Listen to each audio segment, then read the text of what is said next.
کچھ لوگوں نے تو یہ کہنا شروع کر دیا تھا کہ ابو بکر صدیق پر کوئی احسان لگتا ہے بلال حبشی کا، ورنہ اتنے بڑے پیسے مفسرین نے لکھا ہے، لوگوں نے کہنا شروع کر دیا کہ اتنے سارے پیسے خرچ کر کے غلام کو آزاد کرانا سمجھ میں نہیں آتا، لگتا ہے ان پر کوئی احسان ہے۔ تو اللہ نے قرآن مجید میں فرمایا کوئی احسان نہیں، وہ تو رب کی رضا چاہتے ہیں۔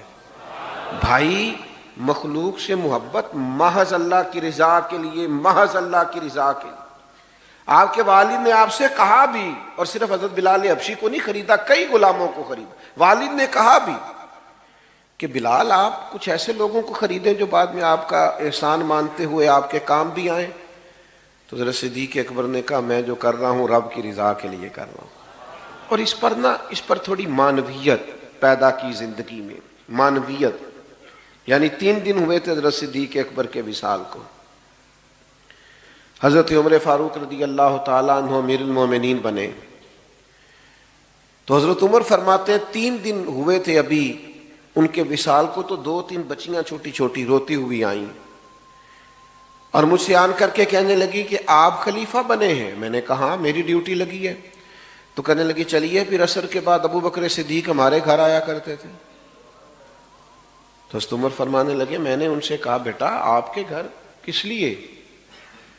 تو وہ کہنے لگی کہ ہمارا نا بھائی کوئی نہیں اور ہم یتیم ہیں، والد بھی انتقال کر گئے، ہمارے گھر میں کچھ بکریاں ہیں۔ جناب صدیق اکبر روز آتے تھے اور بکریوں کا دودھ دھو کے ہمیں دے جاتے تھے، کچھ پی لیتی تھیں، کچھ بیچ کے گزارا کر لیتی تھی۔ 3 دن ہو گئے ان کے وصال کو، میری بہنیں اور میری اماں روتی ہیں، بکریوں کا دودھ کون دھوئے گا؟ پتہ چلا ہے آپ امیر المومنین بنے ہیں تو چلیں گے۔ تو حضرت عمر فاروق اٹھے اور داڑھی مبارک پر آنسوؤں کے قطرے گرنے لگے، فرمانے لگے بیٹا مجھے تمہارے گھر کا نہیں پتا، تم آگے آگے چلو میں پیچھے پیچھے چلتا ہوں۔ ابھی گلی سے گزر ہی رہے تھے کہ ایک صحابی ملے، کہا امیر المومنین کہاں جا رہے ہیں روتے ہوئے؟ تو جناب سیدنا عمر فرمانے لگے یار یہ ابو بکر صدیق میرے لیے رستہ ہی بڑا مشکل کر گئے، کتنا مشکل رستہ بنا گئے، جگر راہ وفا میں نقش ایسے چھوڑ آیا ہوں کہ جس منزل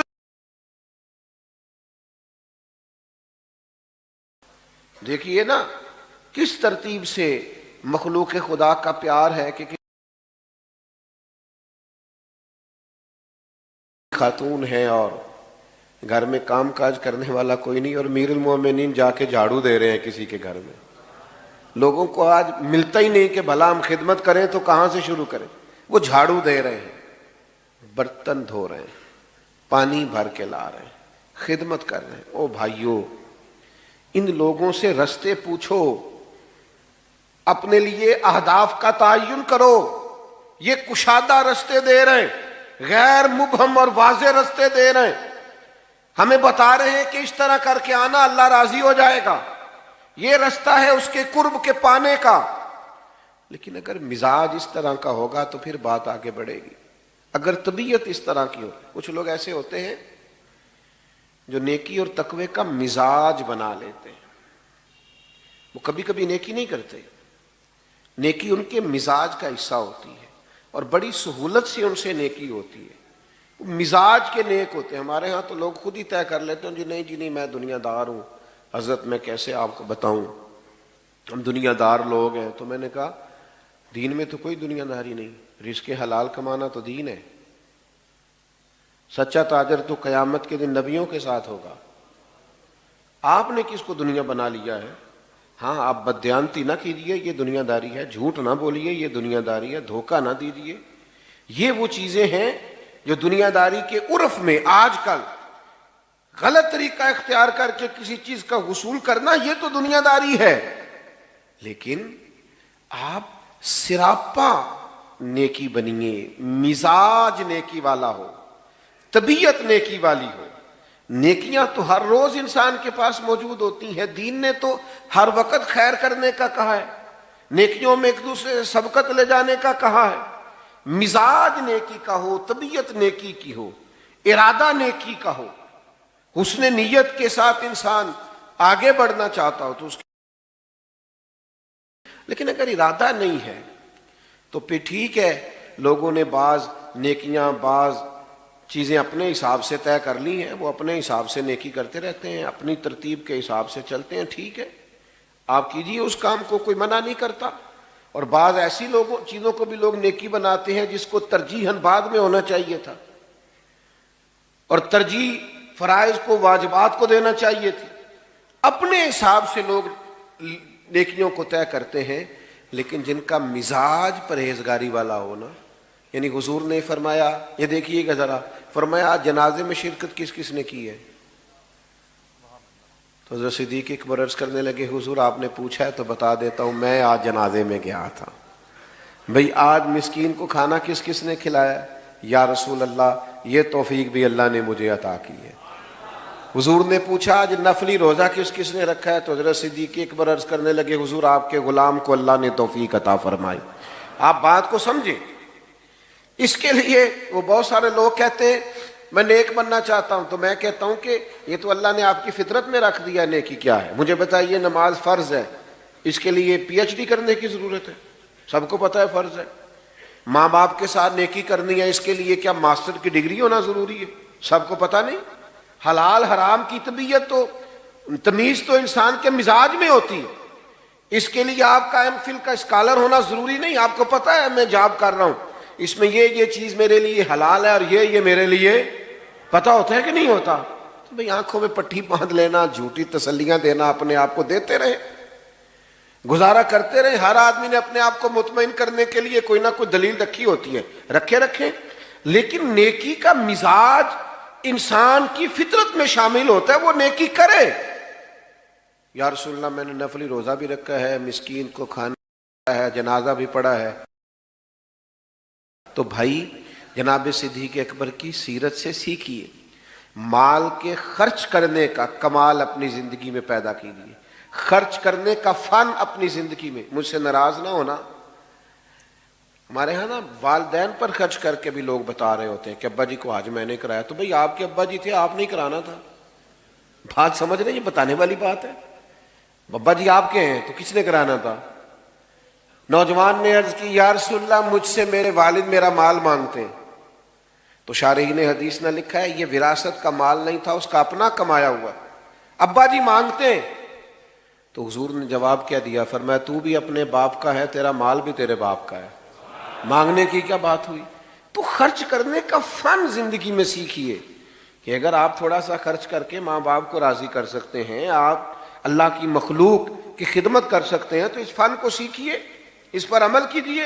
اور دوسرا میرے عزیز، مخلوق خدا سے خدمت کیجیے تو اللہ کی رضا کے لیے۔ بندوں کے شکریہ کا مزاج ان کے لیے تو ظاہر ہے اور طرح کا لوگوں کا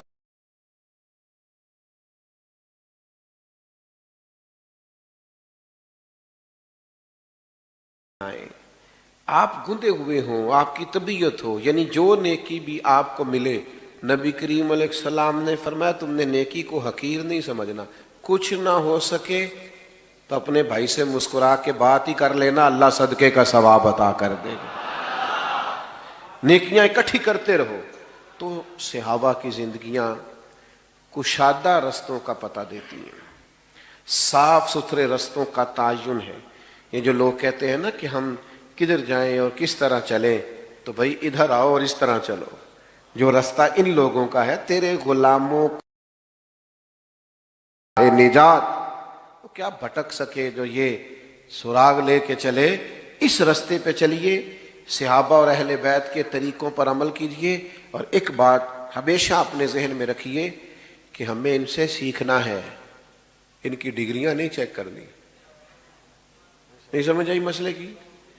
ٹیچر آیا نا کلاس میں پڑھانے کے لیے، بات ختم کرنے لگا تھا تو ایک بات ذہن میں آ گئی، میں نے کہا کر دوں۔ ٹیچر آئے نا، چلیں آپ سمجھ لیں کہ فرسٹ ایئر کی کلاس بیٹھی تھی، تو ٹیچر نے آ کے کہا اردو کی کتابیں نکالیے۔